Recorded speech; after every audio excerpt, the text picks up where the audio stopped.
এই মুহূর্তে আপনার একটা উপকার দিলাম। ফুল একটি অর্থকরী ফসল। বাংলাদেশে এখন প্রচুর ফুল চাষ হয়।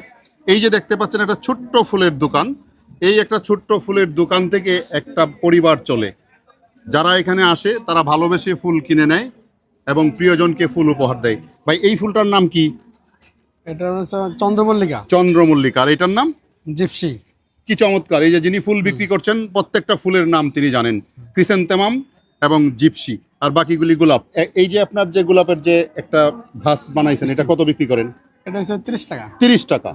আচ্ছা, এই যে ফুল বিক্রি করছেন এটা দিয়েই তো আপনার সংসার চলে, অন্য আরো কাজ করেন, অর্থাৎ এটা একটা আংশিক উপার্জন হয় এখান থেকে। যাই হোক, আপনারা দেখতে পাচ্ছেন যদি ফুল প্রচুর পরিমাণে জন্মে এবং ফুলের চাষ করা হয়, সেই ফুল বিক্রি করে একটা পরিবার চলে, একটা সংসার চলে, এবং ফুল মানুষের কাছে ধীরে ধীরে জনপ্রিয়তা পাচ্ছে। ফুল মানুষকে উৎফুল্ল করে, ফুল প্রেমিক প্রেমিকাকে উপহার দেয়, এবং ফুলের ব্যবহার দিন দিন বেড়েই চলছে। আপনার ঘরে যদি এক তোড়া ফুল নিয়ে ঘরের এক কোণে ফুলদানিতে রাখেন, তাহলে ঘরের পরিবেশটাও ঠিক মোহনীয় হয়ে ওঠে, ঘরের সৌন্দর্যটাও অনেকাংশে বৃদ্ধি পেয়ে যায়। এই মুহূর্তে আপনাকে উপকার দিলাম। ধন্যবাদ। তিনি আমাকে এই ফুলটা উপহার দিয়েছেন, তাকে অনেক ধন্যবাদ, এবং আপনার প্রতি অনেক শুভেচ্ছা। আপনার ফুলের ব্যবসা আরও ভালো হোক, দিন দিন আপনার ব্যবসার আরও উন্নতি হোক।